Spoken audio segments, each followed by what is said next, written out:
So good morning, everyone. This morning we have, we're back to Laudato Si, Promise and Possibility. I realized after yesterday, I never actually officially announced the conference name. So this is, if you're at the wrong conference, you can leave now. So good morning, everyone. Thanks for, again, a great conversation last night. I thought I've received several very positive messages about how much people enjoyed the conversation. So again, thank you, Christina, and thank you to all of you for your participation and contributions. That first question I had asked, and the response was the use of special categories. And this morning we have two papers that I think that might begin to move in that direction, but also pair together especially nicely. So the two panels we have today, I've grouped them such that I think they complement each other well, and they can draw out the insight from the other paper respectively, and then also together, and as we talk about them, we'll get some collective insight generated. In Laudato Si, Pope Francis remarks that, quote, "there can be no ecology without an adequate anthropology," end quote. Bernard Lonergan's own attention to the subject would very much confirm that belief. Benjamin Hohman and Father Tom Hughson today will both develop a theological anthropology that befits our common home. We'll have the papers back to back, approximately 30 minutes each, and then the conversation. So first up is Father Tom Hughson. A member of the Society of Jesus, Tom is Professor Emeritus at Marquette University. Tom has published on a variety of topics: John Courtney Murray, ecumenism, and pneumatology. His research has recently turned, in light of themes in Lonergan, to paleoanthropology and archaeology. His paper, Neanderthal Symbols, Neanderthal Spirituality, appears in the proceedings for the, what a great conference title, Neander Art 2018 conference. He's working on a book tentatively entitled Neanderthal Symbols, Neanderthal Religion, and Interdisciplinary Study. Tom explored these themes in his chapter for Joseph and I's volume in an article entitled Interpreting Laudato Si, What Does It Mean to Be Human? Today, he will speak on the topic, Ancients in Our Common Home, Lonergan, Doran, and Dialogue with Archaeology and Neanderthal Religion. And I'm going to share a screen. Can people see that? Okay. Tom, you're on. Okay, thank you very much, Lucas, and good morning to everybody, and thank you for devoting this part of your Saturday to our papers and the two after Ben's and my presentations. Okay, so I'll just launch right into applying Doran's dialectic of culture to Laudato Si. Ancients in Our Common Home continues reflection begun in interpreting Laudato Si, what does it mean to be human, in Joseph's and Lucas's edited volume, Everything is Interconnected. There I argued for interpreting the ecological crisis in light of Robert Doran's concept of the integral dialectic of culture. In Theology and the Dialectics of History, TDH, Doran conceives this dialectic as a dynamic tension between culturally constitutive meanings of a cosmological and an anthropological sort. An integral dialectic does not repress either source. An example of repression is what Laudato Si calls the technocratic paradigm. In section 106, Francis explains, quote, "This paradigm exalts the concept of a subject who, using logical and rational procedures, progressively approaches and gains control over an external object," close quote. It can be understood then as a cognitive self-misunderstanding that became common cognitive, constitutive, and effective meaning. The paradigm removes influence from the cosmological pole of attunement to the rhythms and processes of the body and non-human nature, thereby promoting a monopoly of meaning by the anthropological pole. The ecological crisis of meaning is a disintegrating dialectic, poisoning human enmeshment with nature by warping society's tension between the practical intelligence of technology and spontaneous intersubjectivity. Doran observes in TDH that, quote, an exclusively anthropological determination of culture is productive of that distortion of the dialectic of culture that is internally constitutive of modern imperialism. Close quote. Is not the impact of that imperialism, broadly understood, just what Laudato Si criticizes as the technocratic paradigm? Repression of the cosmological and the unbalanced course of anthropological meaning led to exploiting nature, women, and the poor. In TDH, Doran develops Lonergan's vital social, personal, cultural, and religious values in method into principles of history. Their dynamism in subject and community, and in Doran's proposal also in culture, is dialectical, potentially, but not necessarily progressive. In asserting the cosmological principle, Doran counters the adequacy of Western modernity in the spirit of Lonergan's critique of classicism. Modern culture, society, and technology assumed they were the surpassing realization of progress in what it means to be human by power over physical nature. The cosmological principle never vanished, but was weakened. Industrialization rolled over it. Generations have trod, until practical and social influence from the scientifically informed ecological movement and ecotheology began to offset consent to some of its most exploitative practices. Rectifying the ecological crisis involves cultural renewal.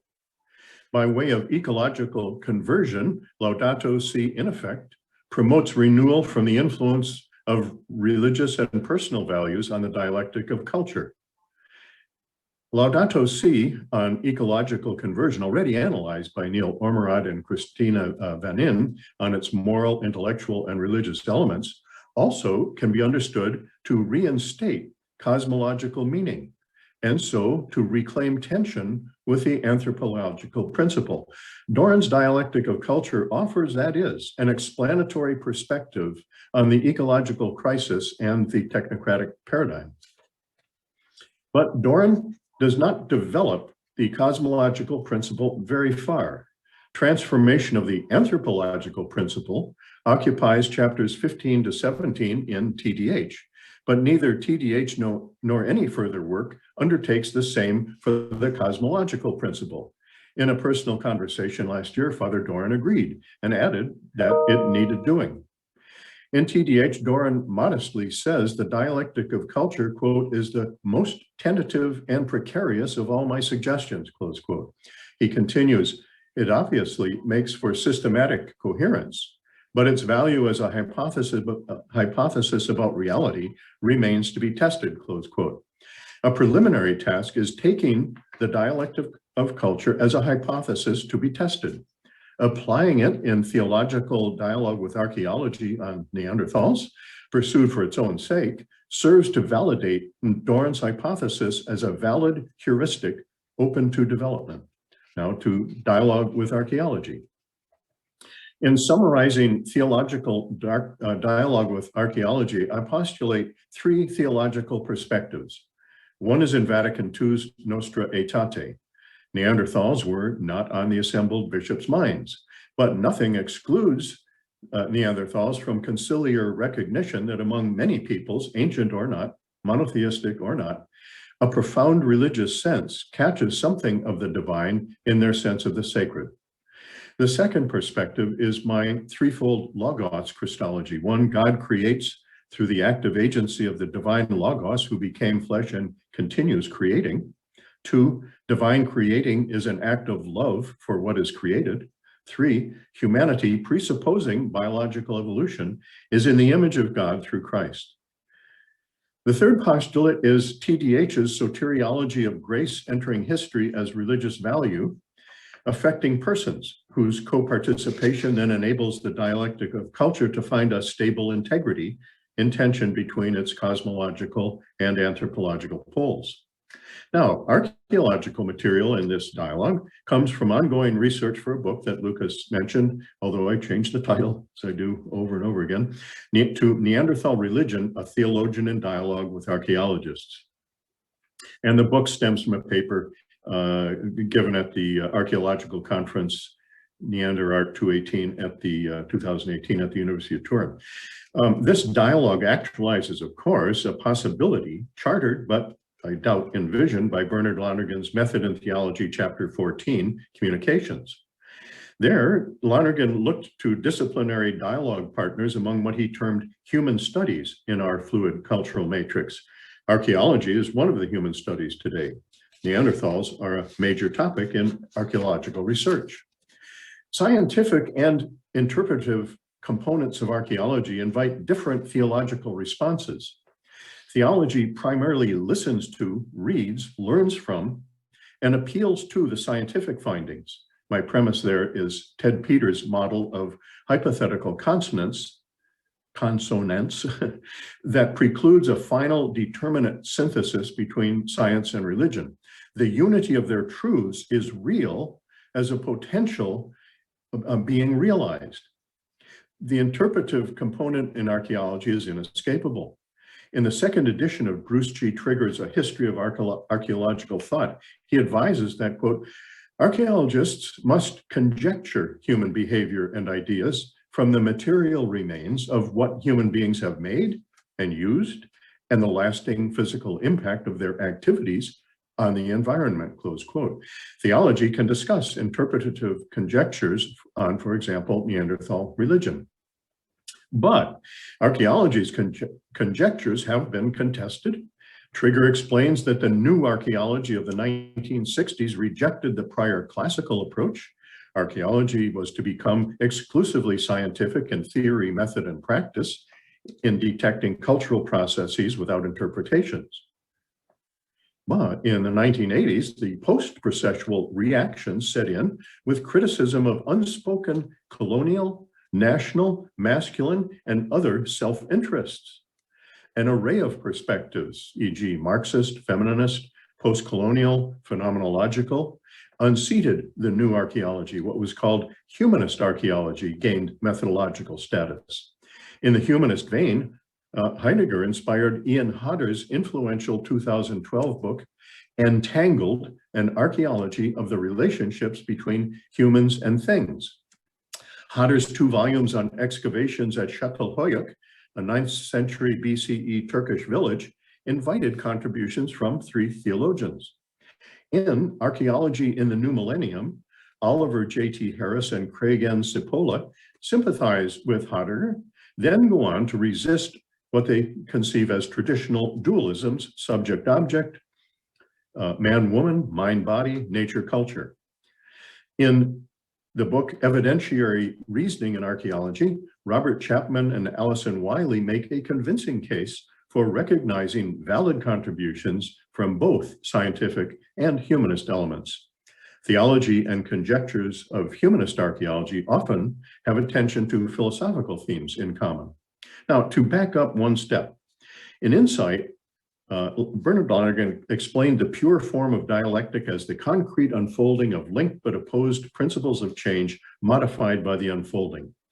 Method, chapter 10 on dialectic, concentrated on conflicts in ideas, society, and historical movement.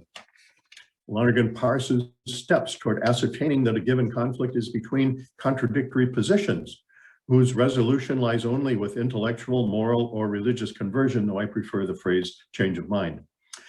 Doran revises Lonergan's idea of conflict. Instead of genuine conflict being only irreconcilable contradiction, it also can be opposition in a both and tension not to be resolved by conversion or a change of mind. Doran argues an analogy of dialectic in subject, community, and culture.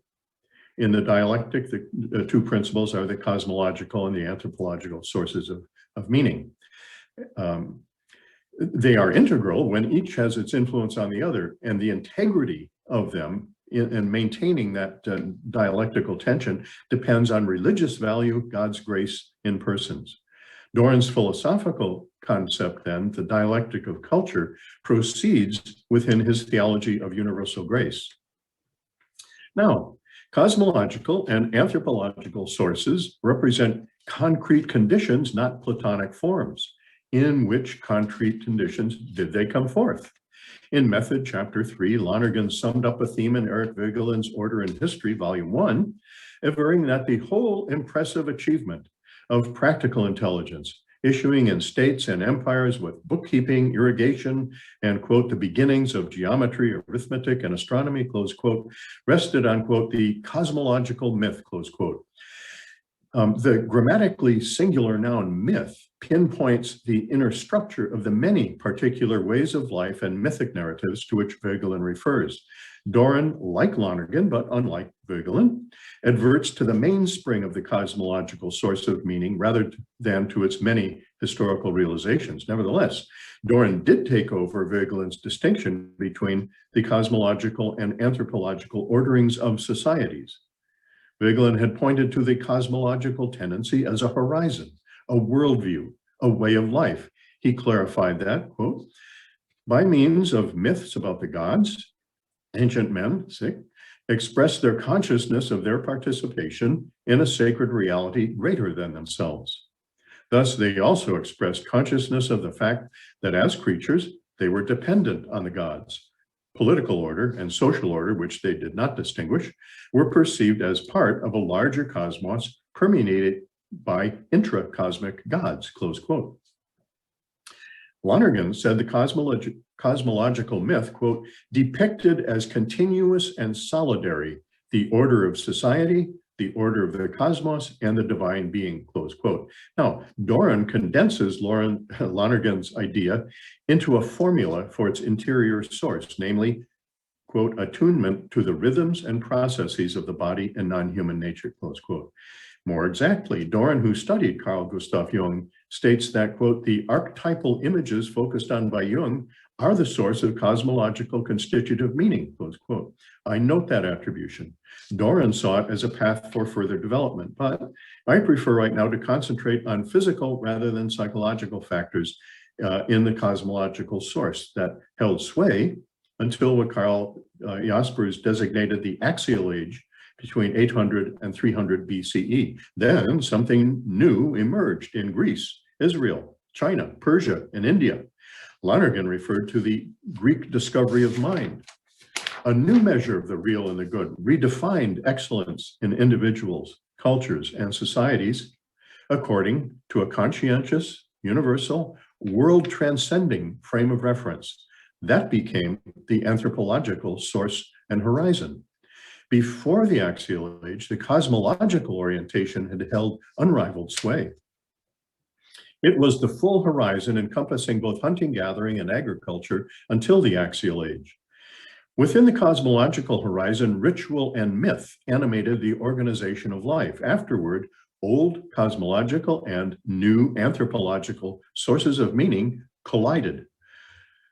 The new anthropological horizon with a critical bent was thought to replace the old misguided cosmological horizon governed by myth and ritual. However, Doran, to his credit, does not resolve this conflict by annulling the cosmological.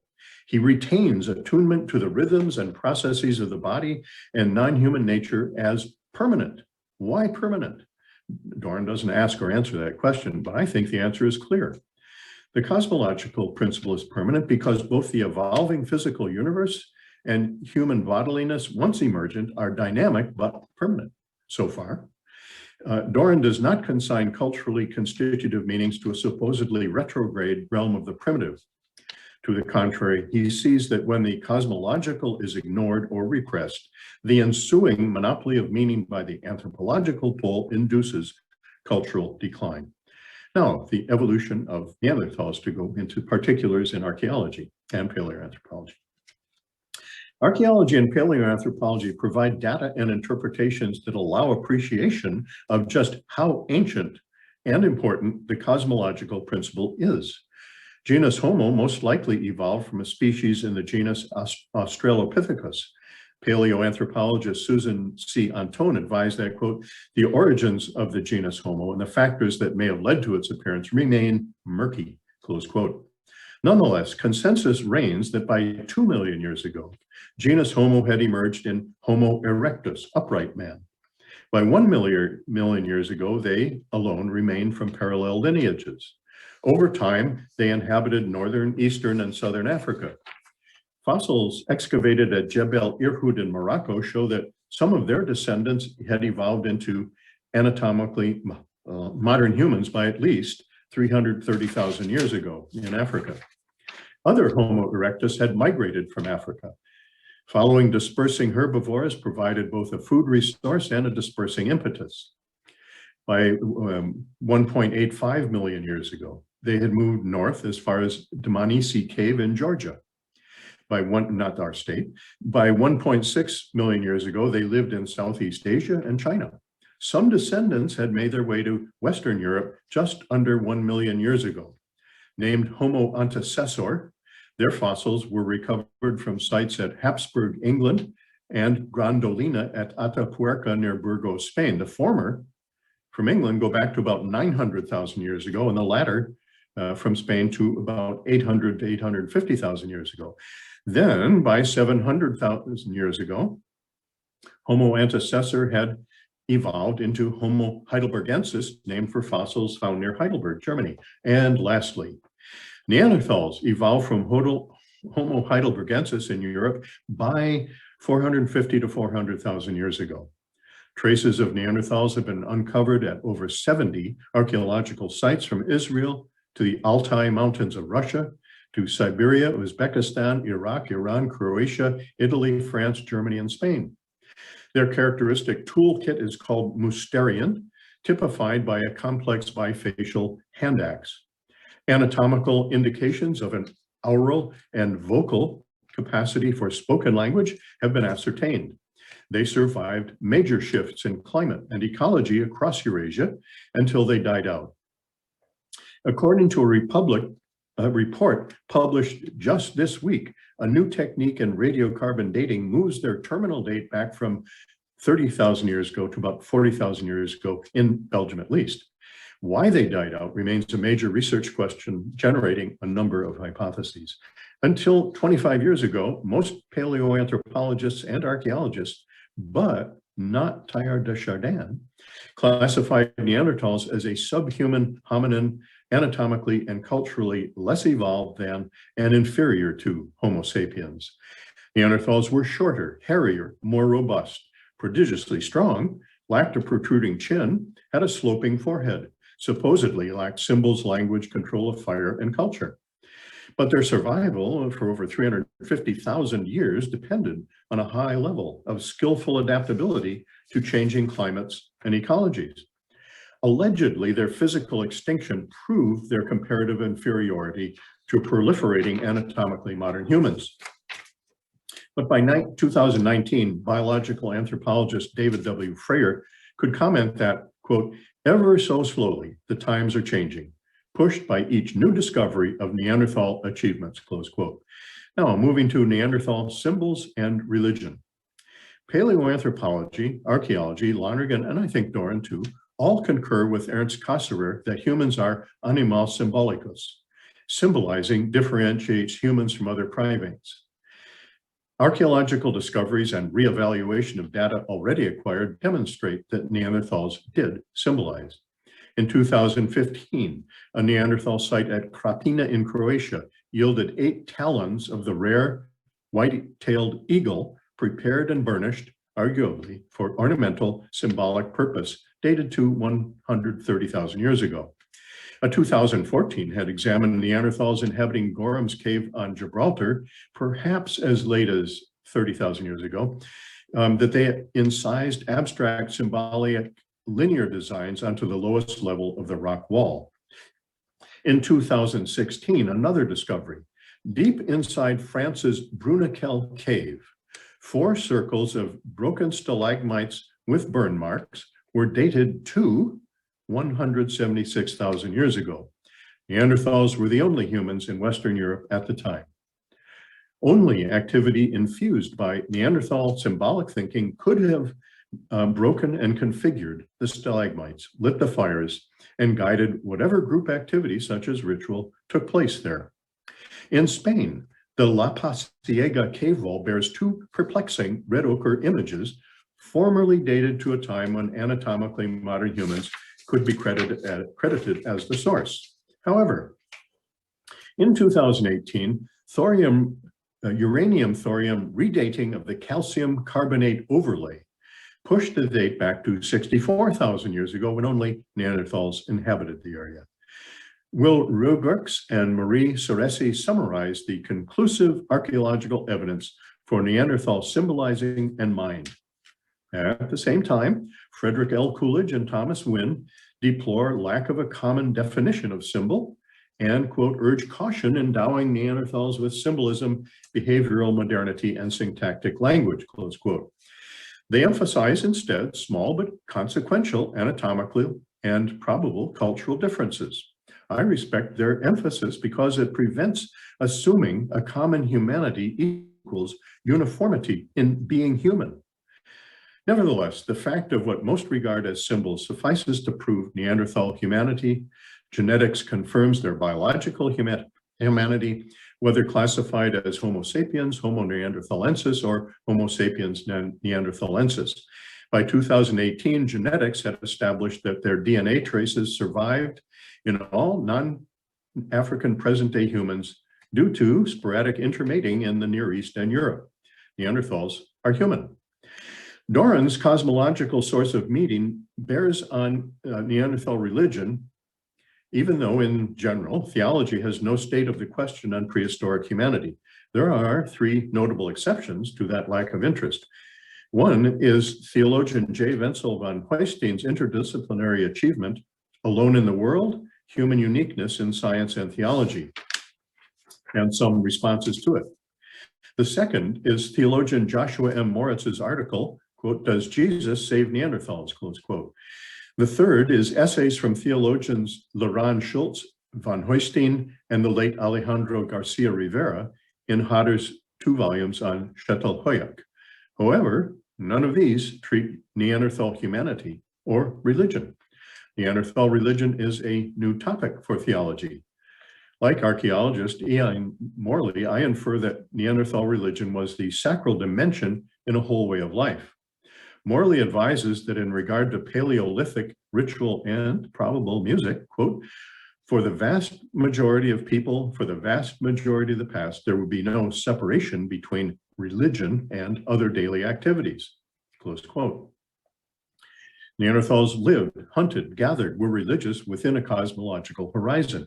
No one theologian or archaeologist labors under the mistaken impression that modern differentiated sphere of religion is normative for investigating archaic religion.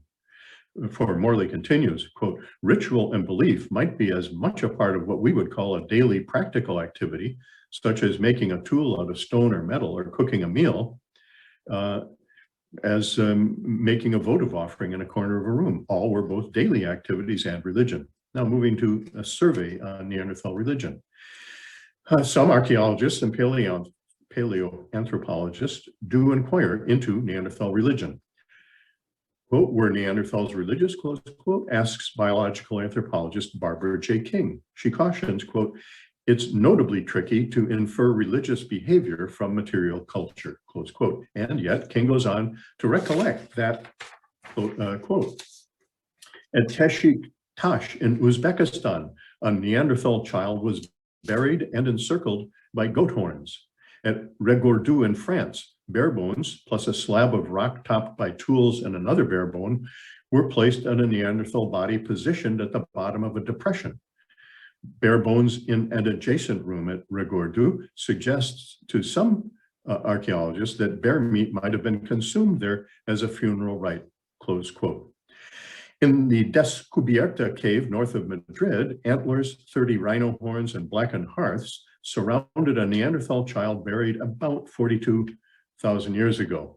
King agrees with colleagues that this was the scene of a funerary ritual.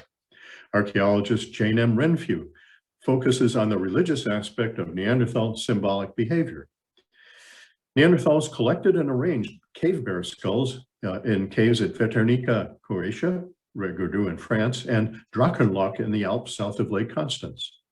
In the back of the Drachenloch cave was, quote, a cubical stone chest containing 7 bear skulls with their muzzles facing the cave entrance and topped by a capstone, close quote.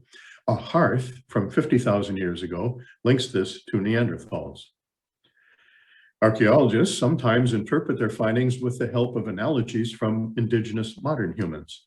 Renfrew adverts to Native Americans, Sami in northern Finland, and Ainu in northern Japan, for whom, quote, bears are regarded as mythical first men, and in others as intermediaries between humans and the spirits of the land, close quote.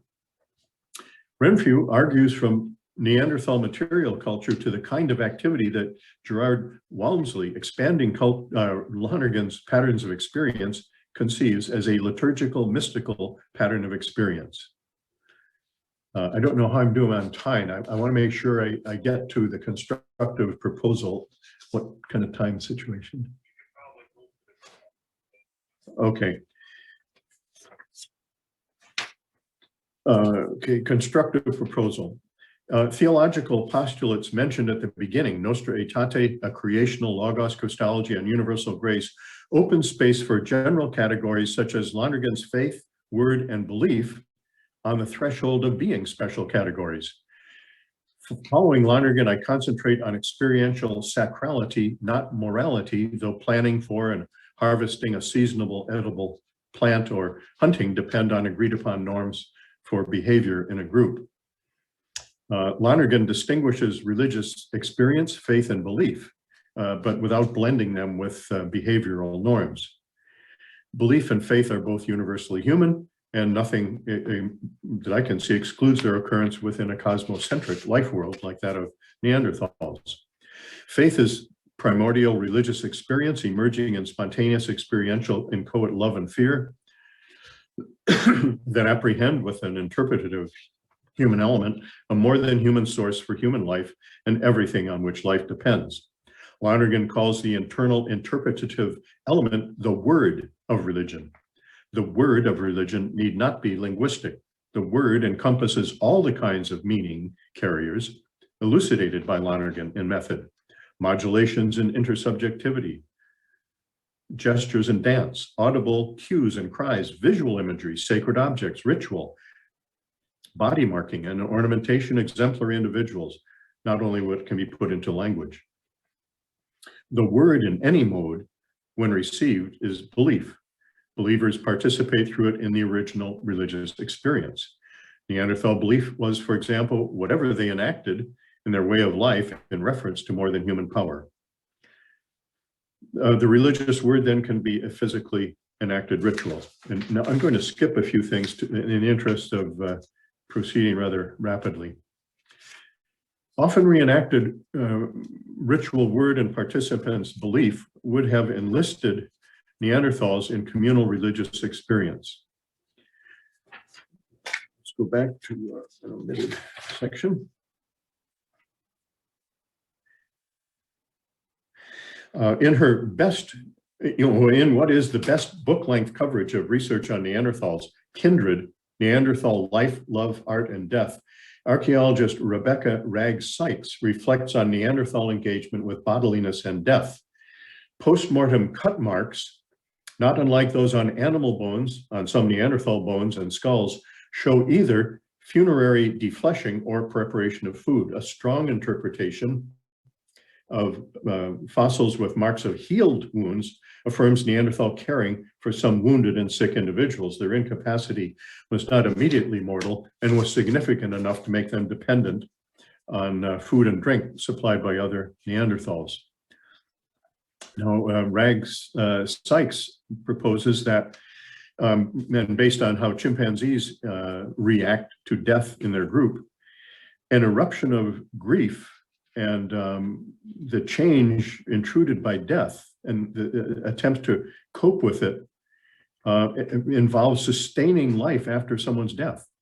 Partaking of the decedent's flesh was a mode of life communicated across the boundary of death, more ritual than nutritional. She broaches an analogy to the bread and wine on which Jesus, at the supper before his death, pronounced, "This is my body, this is my blood," to share his vitality with disciples after his death. So now I'm going to just mention two words, animism and shamanism. They would be the context for this interpretation. I can't go into it now. Conclusion. For almost 2 million years, all human variants hunted and gathered in cosmocentric life worlds. Neanderthal religion, then whatever else may be thought about it, was cosmocentric. Likewise, if Sykes is right, as I'm inclined to think, Neanderthal partaking of human flesh may well have been an interpreting word about religious experience of communion in life despite death, a primordial solidarity of life force with plants, animals, living humans, and ancestors, all alive.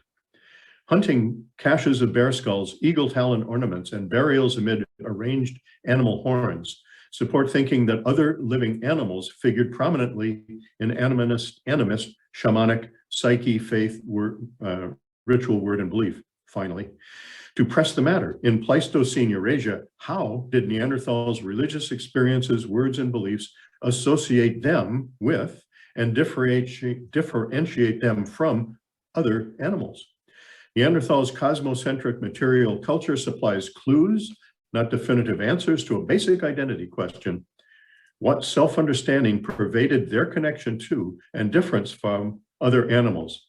Detached from Neanderthal particularity, that question has haunted post-axial age, everyday and reflexive discussion on what it means to be human. End.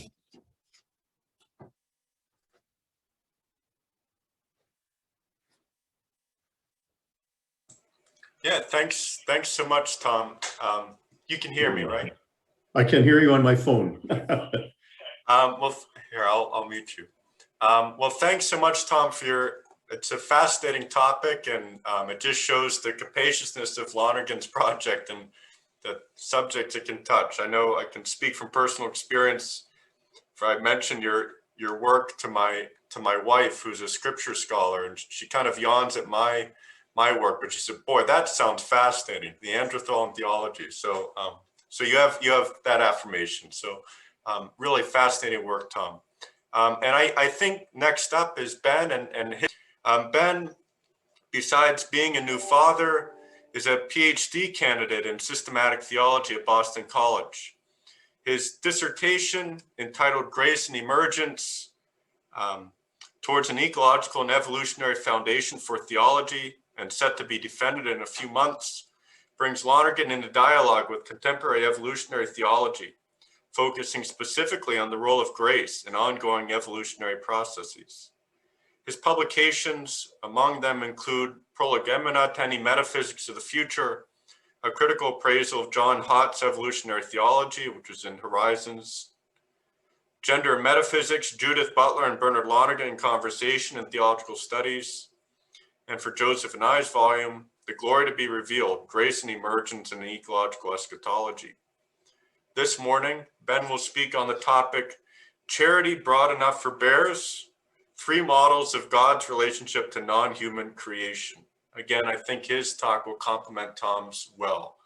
So you're up now, Ben. Thanks very much, Luke. Yeah, I'm hoping to complement Tom's talk mainly through our common concern with bears, but also evolution. So in any case, so Charity Broad Enough for Bears, 3 Models of God's Relationship to Non-Human Creation. This presentation unfolds in 3 parts. In the first, I'll engage Elizabeth Johnson's arguments for expanding the scope of creaturely redemption, especially as laid out in her book, Ask the Beasts. Though other ecologically minded theologians have made similar proposals in recent decades, Johnson's broad readership outside of ecological theology represents an important point of contact between ecological concerns and the larger whole of Catholic systematic theology. In the second section, I'll outline 3 different models for thinking about God's redemptive relationship with the created world, which offer increasingly dramatic rethinkings of the application of the category of grace in theology. Finally, in the third section, I'll identify how Bernard Lonergan's theology and philosophy provide a slew of critical resources for the development of an integral theology of grace, capable of grounding Pope Francis's vision of an integral ecology. In her 2014 book, Ask the Beasts, Elizabeth Johnson recounts a passage from the journals of John Muir, written following his discovery of a dead bear in Yosemite. Moved by the majesty of the bear even in death, he marveled at the theological egotism reflected in the exclusion of non-human creation from paradise, writing, "Not content with taking all the earth, they also claim the celestial country, as the only ones who can possess the kinds of souls for which that imponderable empire was planned." End quote. Refusing to believe that this reflected the will of the God who created a world so full of living wonders, Muir passionately affirmed that, to the contrary, surely, quote, God's charity is broad enough for bears. Johnson recalls this passage as part of her own larger effort to help expand the Christian vision of redemption into a more cosmic scope. While noting some precedent for such an expansive view in the patristic theologies of Irenaeus, Basil of Caesarea, and the later Augustine, Johnson laments the far greater prevalence of a theological asymmetry between accounts of creation and redemption, especially in the later Western Christian tradition. In part, she traces this narrowing back to the scholastics, highlighting the influence of Aquinas' treatment of redemption in the Summa Contra Gentiles, which saves no place in the new creation for plants and non-human animals, since glorified humans will no longer have need of them. As they possess only vegetative and appetitive but not rational souls, Aquinas argues that there is nothing in them which could be rendered incorrupt. Johnson argues that Aquinas' species exclusivism was later compounded by the Reformation era preoccupation with questions about human freedom and divine initiative, which diverted theological attention further away from cosmic redemption and the resurrection of the body. Therein, redemption came more strongly to be associated with redemption from sin, rather than the triad of sin, suffering, and death. As Johnson argues, the exclusion of other creatures from God's redemptive plan has been significantly problematized in recent years. Eco-critics have long identified problematic trends in religious accounts of personal salvation as, at times, allowing for an unconcern for those creatures that hold only a utility and not an inherent value. If they're to be erased in the fullness of time, then there's limited reason to be concerned about their fate in the present, unless it represents some real diminution to human health and well-being. These narratives have come further into question through the modern evolutionary synthesis, which describes a deeply interconnected co-evolutionary history between humans and other species. However, there are a range of opinions as to how those other creatures might be included in extant theologies of redemption. Some, like Holmes-Ralston III, suggest that the conservation of creaturely mass and energy, and their generational and evolutionary rebirth in other creatures and species, represents a kind of redemption in and of itself. Others, like Christopher Southgate, have argued that this doesn't go far enough, since it suggests that God is more concerned with broad historical trajectories than with individual creatures, which seems to clash with the Judeo-Christian belief in a deeply personal God.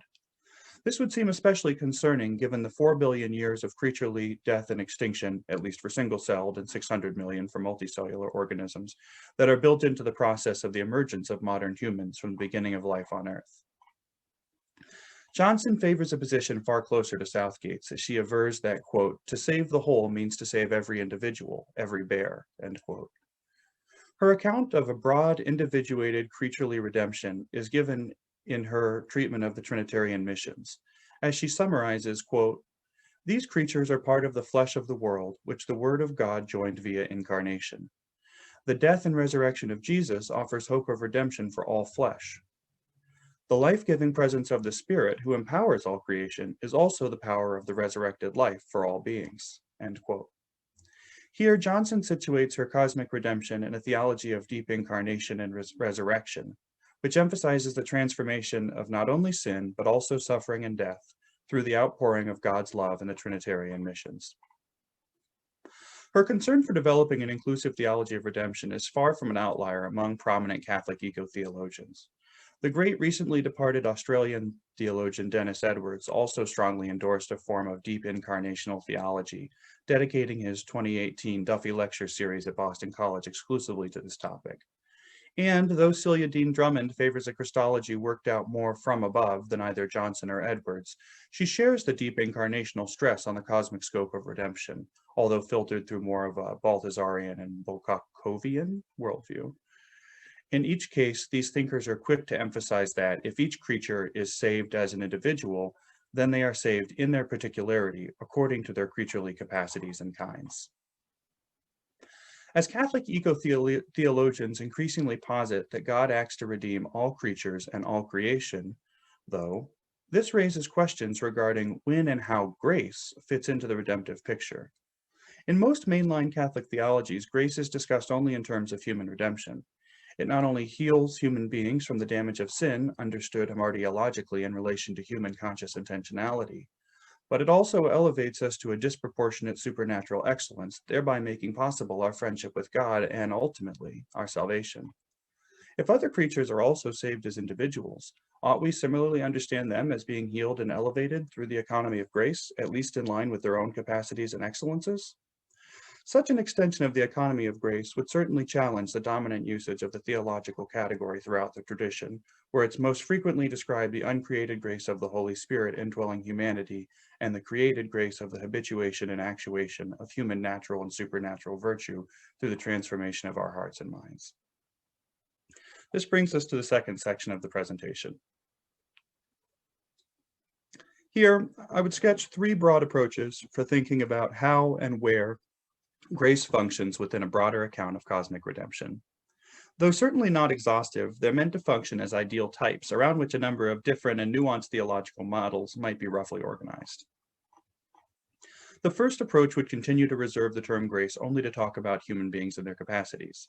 This need not rule out the redemption of other creatures, though, but it does restrict the term grace to describe the transformation of those capacities that seem to set human beings apart from the rest of creation, namely what in the scholastic terminology was named the will or rational intellect. Grace may determine the human will of the good as an end, may build up annotative habits of goodness in us, and may actuate particular performances of the good in concrete instances.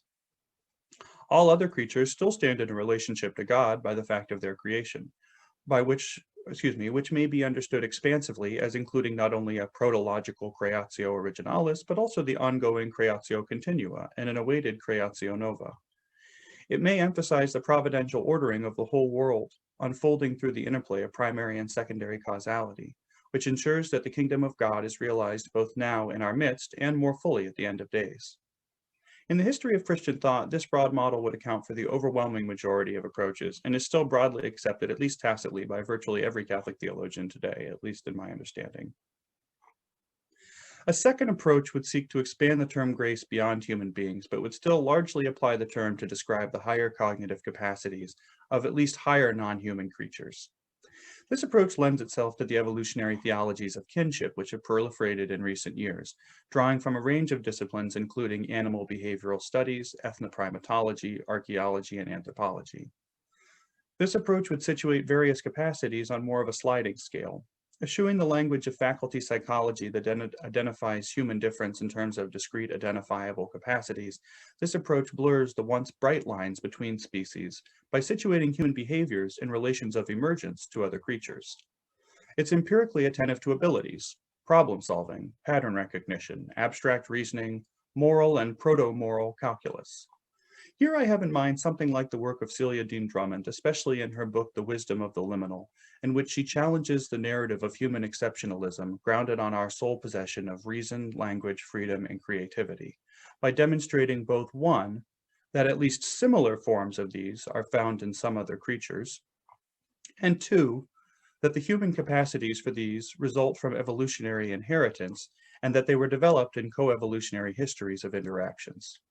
Tom Hughson's work on Neanderthal spiritualities and their religious or proto-religious practices also helps to fill out this model, insofar as it helps to challenge a provincial and closed understanding of humanity and to recognize new loci in which God's transformative grace might operate, although I would not presume to speak for which of these models Tom would place his own theological sensibilities within. Finally, the third approach envisions a much larger shift in the way we apply the category of grace, moving away not only from the more rigid divisions between creaturely kinds, but also from the restrictions of grace to conscious and intentional states and to the creatures which are capable of them. Instead, grace would be represented as the way in which the tripersonal God heals and elevates the whole created order through God's gracious gift of self-presence. However, it's somewhat harder to identify models of this type because, especially among Catholic theologians, there have been almost no attempts to express redemption in these terms. Nevertheless, I would argue that such a position is latently implied in the claims of a number of different thinkers, despite the fact that their explicit invocation of the term grace reflects the conventions of the first model. This disconnect between many Catholic accounts of cosmic redemption and their more anthropocentric grammars of grace may be readily observed in Willis Jenkins' treatment of the subject in a 2008 book called Ecologies of Grace. There, he argues that despite their reticence, many Christian Christian ethicists still rely on the tropes and concepts of grace to make those cosmological reformulations come to life within Christian experience. Even while talking about other things, Christian environmental ethicists tend to draw on background stories of salvation at the moment it wants to make environmental issues matter for Christian life, end quote. Jenkins suggests several different models employed by theologians and ethicists to address environmental and ecological issues, mapping each model broadly to a different Christian tradition. He names the dominant Roman Catholic approach eco-justice, and he notes that it's built on a Thomist archetype. In this model, humans should care about the environment because, quote, becoming friends with the earth restores humans to friendship with God, and both forms of friendship require solidarity with the human poor and participation in the whole community of God, end quote. In the eco-justice model, then, the importance of humans remaining in right relation with other creatures is related back to the overriding importance of specifically human sanctification. However, Jenkins classes the majority of Catholic systematic theologians within a model that he names eco-spirituality, the archetypes for which are the Eastern Orthodox theologians Dumitru Staniloae and especially Sergei Bulgakov. This latter model, quote, appropriates themes of deification, by which personal creativity brings all creation into the gift of union with God, cultivating an ecological subjectivity which assumes agents and environments are already reflexively related. Jenkins identifies versions of this model in the work of Matthew Fox, Teilhard de Chardin, Dennis Edwards, John Hott, Celia Dean Drummond, Thomas Berry, and Kevin Irwin, to name only a few. Jenkins' classification of so many Catholic systematicians outside of the grammars of grace employed by Catholic ethicists suggests precisely the gulf needing to be bridged in order to locate eco-theological insights more integrally within the larger theological tradition. While this disconnect has been largely uncommented upon in contemporary Catholic theology, this does not mean that it's been entirely unnoticed. Though Elizabeth Johnson's Ask the Beasts was published too late to be included in Jenkins' typology, as our earlier comments suggest, her eco-theology also leans towards Jenkins' eco-spiritual model through its strong emphasis on the cosmic scope of redemption. However, Johnson rarely mentions the word grace at all. Her most substantive treatment of it appears under the telling section heading Obstacles, where she describes how scholastic theologians contracted the tradition of tripartite theological reflection on, quote, God, the human race, and the natural world, end quote, down to a narrower focus on the, quote, anguish of the human dilemma, to Christ's redemption of sinful human beings, and to the moral demands entailed in living a saved life, end quote. I should note here as a side note that I'm not necessarily going to defend Beth Johnson's readings of Thomas in each case. I think there are better readings in some other theologians, including Lonergan, but her point, I think, certainly resonates with sort of cultural trends and some theological trends, so we can kind of bracket that in any case. Her appraisal suggests, though, that the subsumption of grace almost exclusively under debates about human freedom, divine action, and the gratuity of the beatific vision profoundly undermine the available connotations of grace at work throughout the world, thus colonizing it within an unyielding, psychologized anthropocentrism. Johnson's critique alludes to the arduous work still needed to free grace from its historical limitations, such that we can talk about the work of grace in the natural world, the cosmos, and the course of evolution.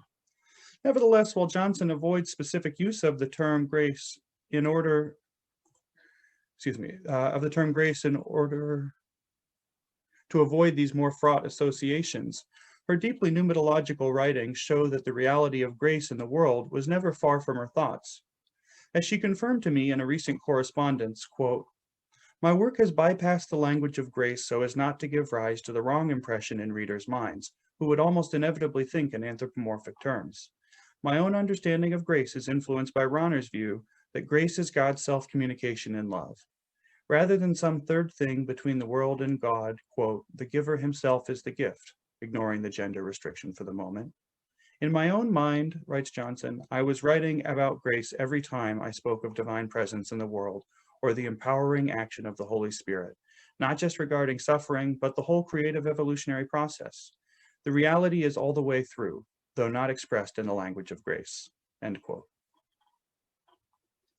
Johnson's general avoidance of the term in Ask the Beasts thus avoids the premature and problematic terminological closure of grace within an ecologically and evolutionarily oriented theology.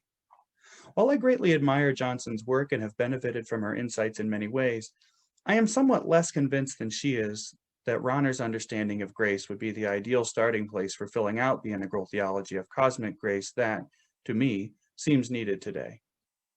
As Johnson notes, Rahner emphasized a view of grace as God's self-communication in love. He was pushing back on what he saw as an overemphasis on created grace in the neo-scholastic and especially manualist tradition, which still very much played a role in his own education. Given the imbalance brought about by what many view as a kind of commodification of grace and a hollowing out of nature during that theological period, Rahner's emphasis on God's love flooding our hearts through the uncreated gift of the Holy Spirit has been rightly hailed as one of the key theological contributions of the 20th century. However, as many critics have noted, Rahner has a harder time talking about God's love as elective and selective, as entering into and transforming history in concrete, identifiable ways. Aside from other issues, this means that in the interdisciplinary conversation around evolution, the distinctive contributions of the theological conjugate is obscured and thus easily neglected. This would seem to me to be a critical shortcoming of any theology of grace that sought to integrate diverse fields of inquiry in pursuit of a truly integral ecology. In the remainder of my time, then, I would like to suggest why I think Bernard Lonergan's thought presents a more promising foundation for such a project. While Lonergan shared many of Rahner's concerns about the theology of grace inherited from the manualists, Lonergan's prolonged apprenticeship to Thomas Aquinas during his doctoral studies and in the years immediately after yielded a number of key tools that provided a clearer explanatory context for identifying the effects of grace both in our experience and in the unfolding of history, including cosmic evolutionary history. The explanatory context is key for, as Frederick Bauerschmidt puts it, quote, the general trend of Catholic theology in the 20th century has been to seek a closer integration between nature and grace. However, having said this, one has not said a whole lot because the vast majority of theologians in the second half of the 20th century would say that they reject the dualist approach, that they believe that grace and nature are integrally related, and that they believe that holiness is not the special prerogative of the vowed religious. What matters is how one integrates nature and grace, end quote. I would thus point to four key contributions that Lonergan thought makes. I'd note at the outset, though, that these points are broad, lapidary, and expressed in the idiom of Lonergan scholarship. Given the constraints of this talk and my assumptions of a relative familiarity with Lonergan's thought among a majority of audience members, I elected to risk alienating those less familiar with Lonergan's thought rather than remaining at such a broad and general level of exposition as to risk saying nothing of substance at all. I have treated many of these issues in greater detail in some of my writing, and I'd be happy to discuss them further in subsequent conversation if anyone wishes.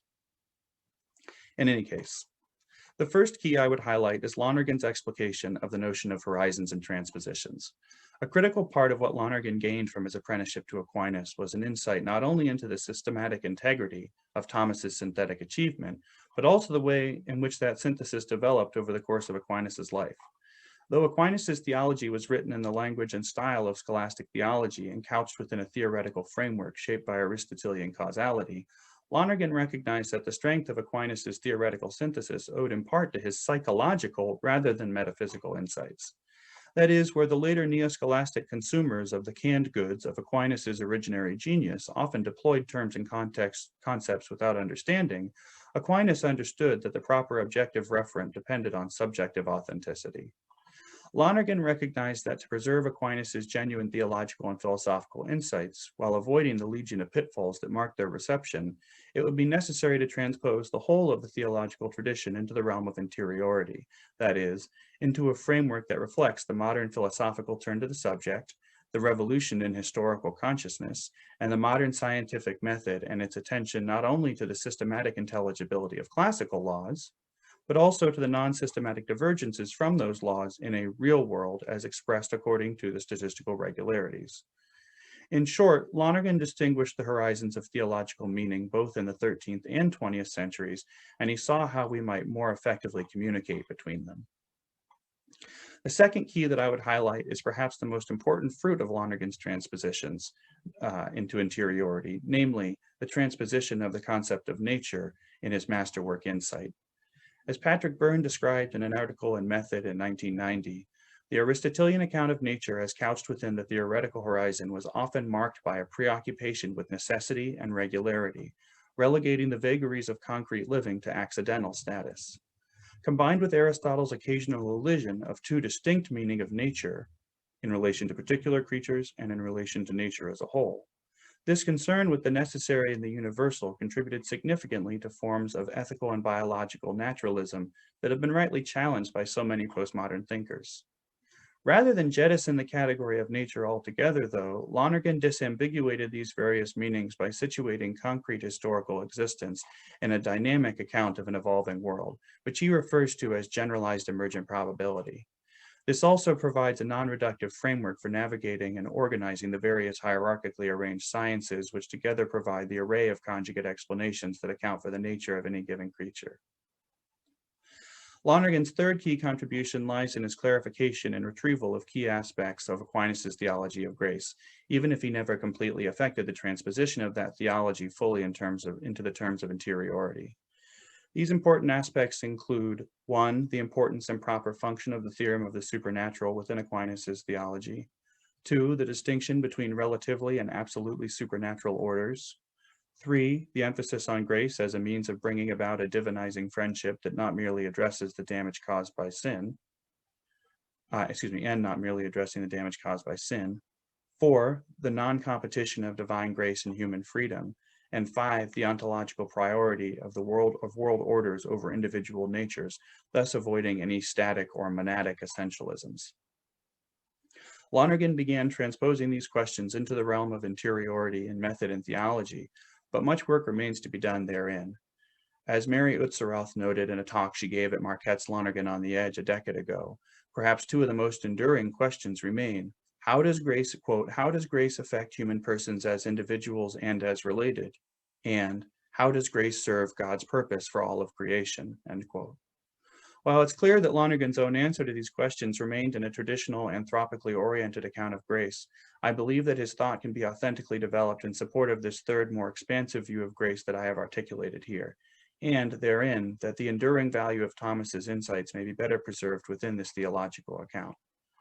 At the same time, to the extent that Lonergan was able to transpose grace, he made it clear that we need categories beyond the medieval and metaphysical to account for our understanding of grace, especially as it's expressed in the genetic and dialectic intelligibilities that are harder to account for within a causally oriented metaphysics.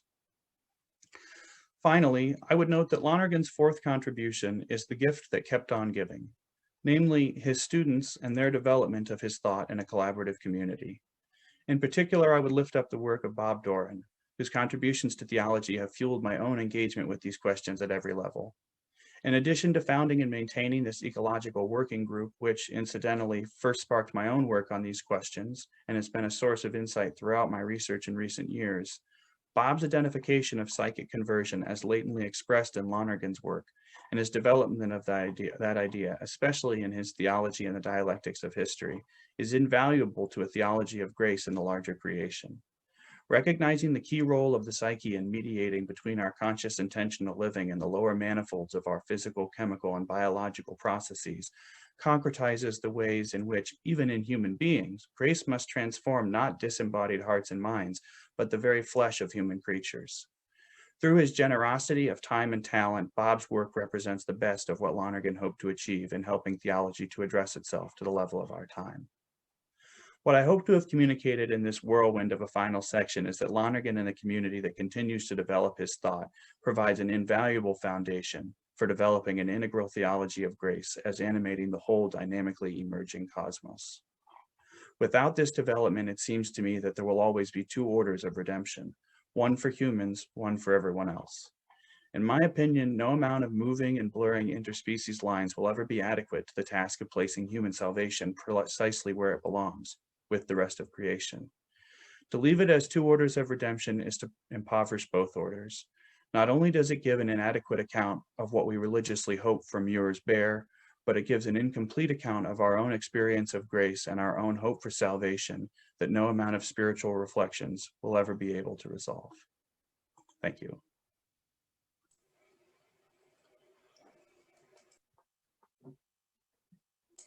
Excellent, Ben. Okay, Brian has a question. Tom, can you hear all this? Okay, great, excellent. Okay, Brian.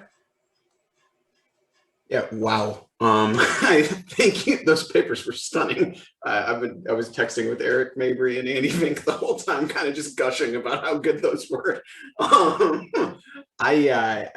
My question relates a little more directly to Tom's paper, but I think the ramifications sort of resonate with Ben's.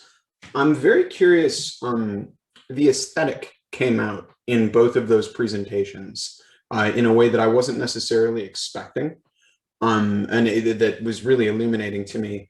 I'm very curious if either of you has read Jean-Louis Chrétien's The Call and the Response, because he does something which is very traditional, and he draws from the sort of early patristic theology to do it, but he basically frames the analogical disproportion between the created and the absolutely supernatural in terms of God speaking an infinite word, God as infinite perfect creative act, speaking a word, and that word bringing creation into being. And as created, creation isn't capable of speaking an infinite word back. So even prior to something like the fall, there's a relation of disproportion there. And only through the incarnation, and that's often framed in terms of exclusively human, but I think you could broaden it to talk about creation in general, Christ is able to speak an infinite response and participates in that calling into being, and in the response which draws creation into sort of right relation with God. But Chrétien focuses specifically on how all human expressions of sort of cooperation with that word are aesthetically resonant and are meaningfully engaged with the beautiful as participating in God as pure beauty. And Tom, what you speak to, and I didn't know any of that, in terms of Neanderthal aesthetics, especially as associated with the passage between life and death or through death or something like that, sure seems like it resonates with what Chrétien is talking about. It sure seems like that is itself participation in some symbolic, yes, a symbolic assent to the word that Christ speaks on behalf of all creation. I'm just curious what thoughts you have, whether either of you have read Chrétien, and two, what thoughts you have more broadly about the relationship between word and beauty, and how that beauty and the words that we as created speak back to God beautifully implicate more than just Homo sapiens sapiens, if that makes sense. I'm still working through it because there's so much to think about in those papers.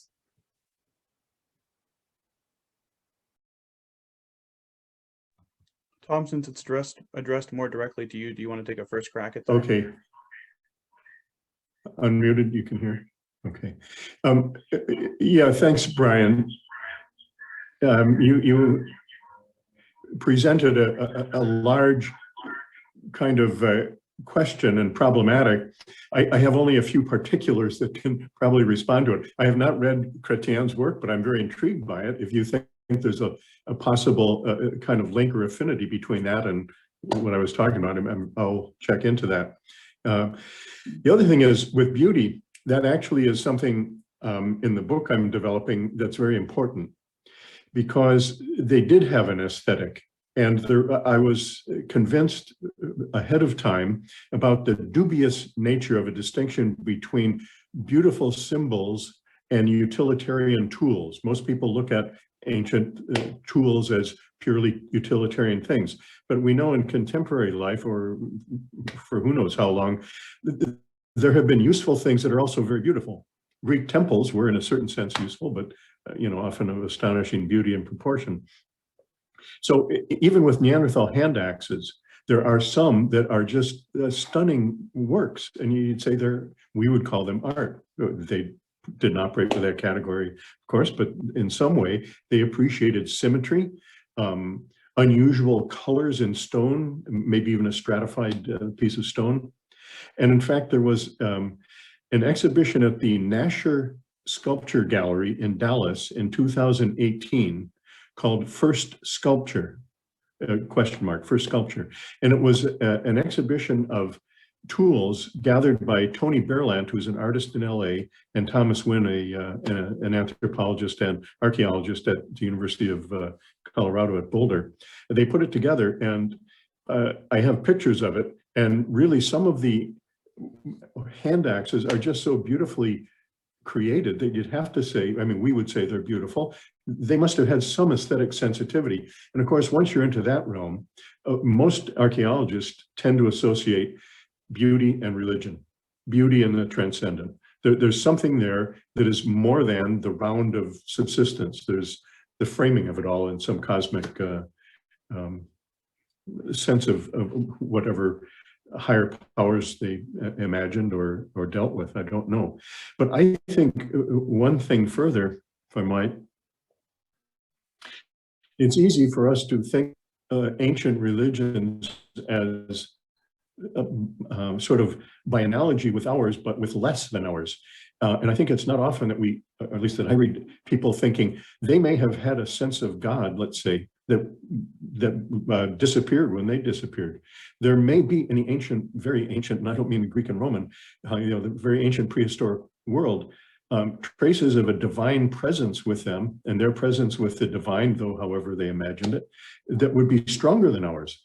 And in fact, if I might launch into, I won't go into it, but just a point of direction in some things I've written and still am pretty convinced of, that in the West, in the modern West, we've gradually come to the condition of having what Lonergan would distinguish as belief from faith. We have Christian beliefs, but I'm not sure we have what Lonergan calls faith, that underlying sense of God that comes through nature, the underlying sense of a divine presence in nature. And therefore, that's a turn to the immanent as a dimension of the transcendent, not alternative to it. So I don't know, Brian, those are a few thoughts that your question stirred in me. But if there's anything more, you'd like to ask, I'm happy to respond. That was Tom. Every time I hear you talk, you spark like 80 different things I want to think about. That was plenty. Thank you. I appreciate it. I can't hear Brian's response. Okay. Okay. No, I was saying that, yeah, that was plenty. Every time I hear you talk or we interact, you spark like 80 different things that I want to think about more. So yeah, I appreciate it very much.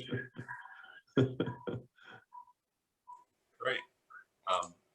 Ben, I don't know if you wanted to respond to that, Ben, but we also have a question from Eric in the chat. I've read some Chrétien, but it's not something I feel like I'm an expert ready to respond to, in any, so I think I'd just be kind of shooting from the hip, honestly. Okay. And as for Eric, so Eric wrote a question to you, Ben, in the chat. I don't know, Eric. So Eric is here. I don't know if you want to elaborate on that at all. Oh, okay, Ben. If Ben's reading it, I'm happy to elaborate on it, but I trust Ben's capacity to read well and respond accordingly. So, I would say my working definition of human, I'm not sure that I agree with you that that human need not be synonymous with Homo sapiens.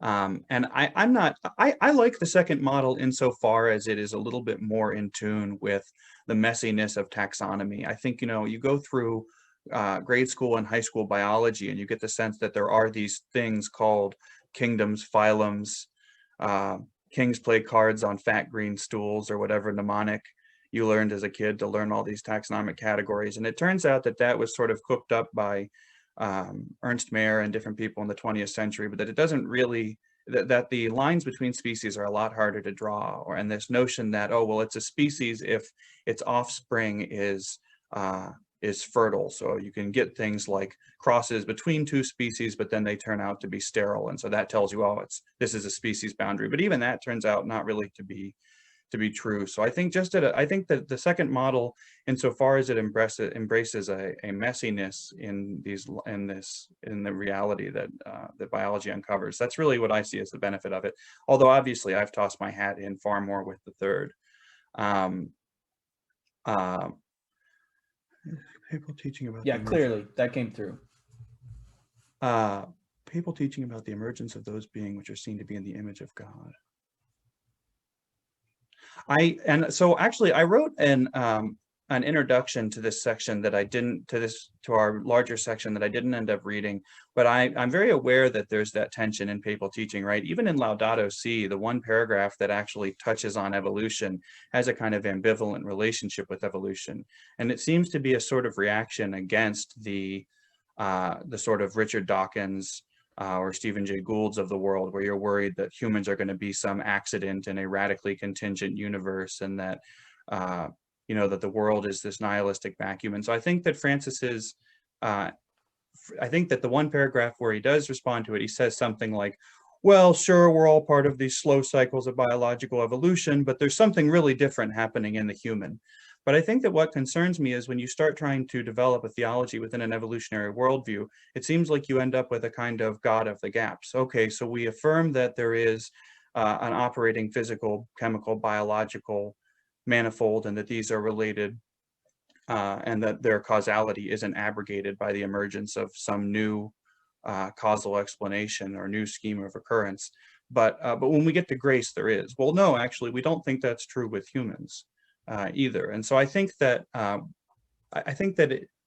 this notion that humans are somehow different is not that there's something new dropped in, but it's specified sort of by the new capacities of the human being. And so I think you need a little bit more integral account of how does that emerge. If I'm reading your question right, I'm sorry, I'm kind of reading here on the fly. Just the last part though, but I think that's why you got to go back to there's this double ambiguous meaning of supernatural, relative and absolute. Well, not just that. I mean, there is that, and that's sort of Lonergan's way of capturing it. But I couldn't help but hear, especially in your critical, which I thought were spot on about, Beth's appropriation of Ronner, that he just has no way to sort of account for this double meaning of grace that applies by disproportion both to creation and to salvation. And the sort of papal teaching I'm thinking of more explicitly is, some of JP2's remarks that then gets incorporated into some of the backdrop of Laudato Si, that there's a disproportion in the emergence of, human. And again, I put in my question very carefully, whatever we want to call those beings that are considered to be in the Imago Dei, and that there's a disproportion in the creation ex nihilo of soul, and again, whatever that might turn out to be. But given that Lonergan, is clear that just because there's a fluidity in biological genre and species does not rule out the possibility that genre and species can still be explanatory. And so sure, if genre and species are explanatory, then it seems like there's at least a need to try to say, okay, we have the tools to handle the disproportion. And that disproportion applies not just in case of salvation, but in creation as well. And that would just be my gentle pushback against, I don't think you're committed to a God of the gaps. I don't want to monopolize the conversation period, but I'll just very briefly say back, I agree with that criticism, if there's a kind of leveling of human distinctiveness, or a leveling of the fact that what we receive in grace is not just the next step, that it is disproportionate to the entire created order. I think that if you've lost that, you've really evacuated the tradition in an irreparable way. So I think it's a very reasonable concern. I think that my notion is that, and it's hard to condense 500 or 600 pages into 30 minutes. You did What I admirably. argue for is that a lot of the ways in which we talk about grace perfecting and completing humans is by reaching certain natural excellences.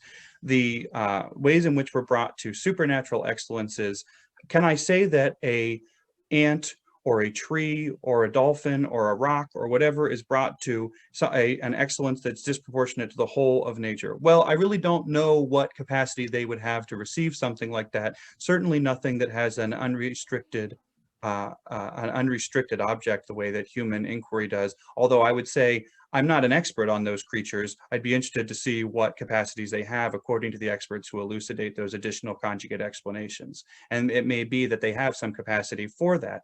I think, so just to sort of condense down, I think that there's a way to get at this by talking about the way in which, this is Lonergan, but the way in which every creature has an absolute, a horizontal, and a vertical finality. And so there are ways in which grace is bringing creatures to their horizontal completion in terms of their own particular nature.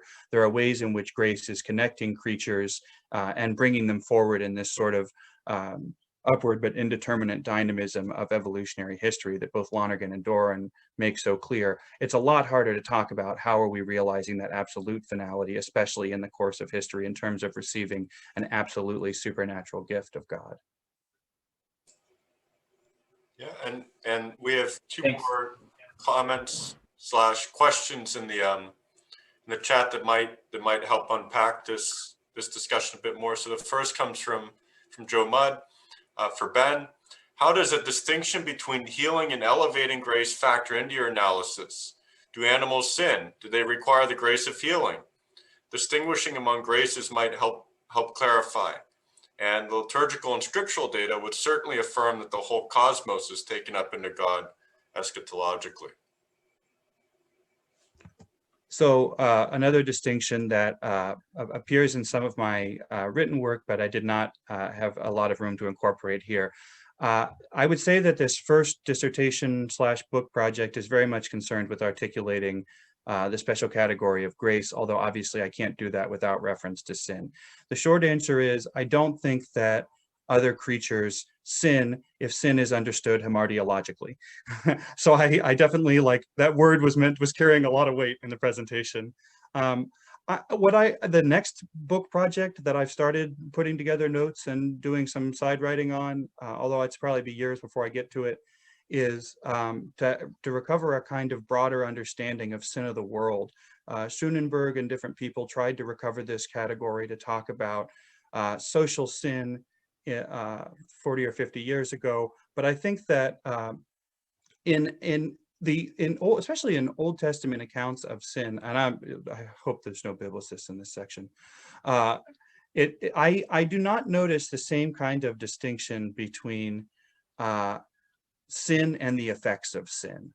My favorite biblical passage is Exodus 34:6-7, where, you know, God punishes the sins of the father for 6 and 7 generations, but forgives for 1,000. Not because I think it describes that God has like just a little bit of a mean streak, but is mostly a nice God, but because I think it describes the reality that we confront, that when sin enters the world, it disfigures the flesh of that lineage. It disfigures history in some way. I do think that there are ways to talk about that damage in other creatures, that damage in the larger order. I think you have to be able to distinguish between those. I do think that I think that there's proto-morality in some higher creatures, but I think that you can talk about grace healing a larger cosmic brokenness. And when you start trying to talk about how the lion and the lamb are both present in the end of time and resolving questions about their relationship and predation, you start trying to think, well, wait a minute, is there a sin, or is Thomas's distinction between malum culpae and malum pone enough? Most of the people that I engage in the ecotheological, evolutionary theological world are sort of dissatisfied with that answer for a variety of reasons. But I think the other critical distinction, and I'm sorry for talking so long, is between pain and suffering, which obviously relates to that question as well. Ormerod touches on that some. in either public God or creator God. I can't remember, one of the two. Yeah, thanks, Ben. And Randy has a comment in the chat too. You mentioned social sin. I wonder, Randy's comment might dovetail well with that. So, so this is directed to Ben as well. Connected to your mention of Bob, I was thinking about Doran's category of social grace as interpersonal situation, and Doran's attempt to breathe life into actual grace as fostering horizon elevating choices, which might relate to expanding our sense of grace in a cosmological, ecological, evolutionary vein. Just a comment, if you have any, and then we'll probably have time for one more question after this, or comment. Randy, is that specifically in the most recently published volume of the Trinity in History? The actual grace is in the volume 2 of Trinity in History. Is there a third volume out? No, but I think okay. there's one coming, right? Someone can. There I know will be there's the third potentially. one being. Yeah. Sorry, Brian? Yeah. It remains to be seen how much of it is done is part of the question, but yeah.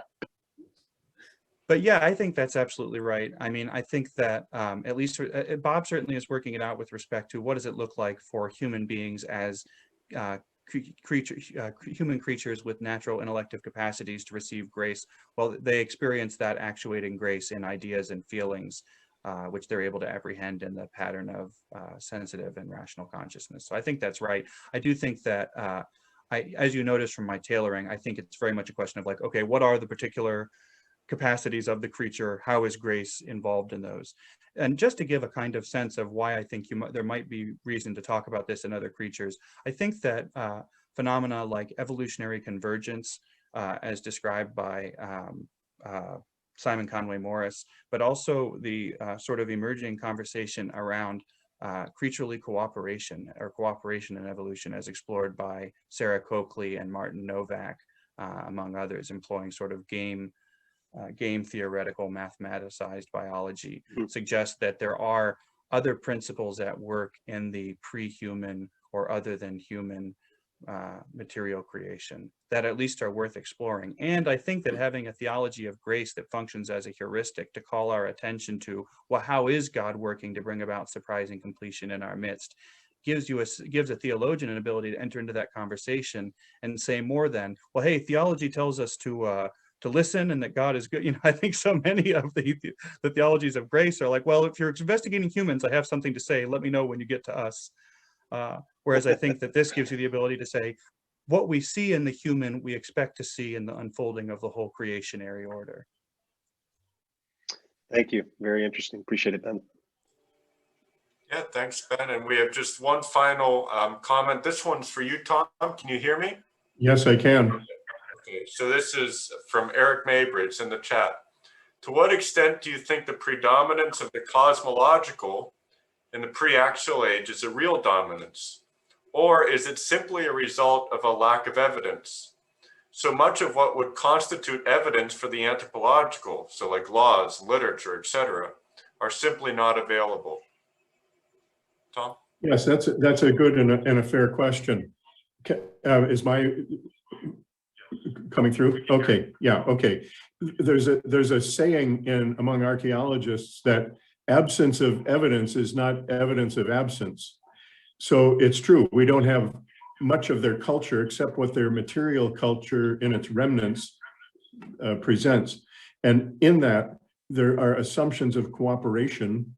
And if you'd like to consider that law, normative behavior, certainly. But beyond that, there's not much, there is no evidence, but there certainly is evidence of their attunement to the cosmos, because it's simply the de facto condition.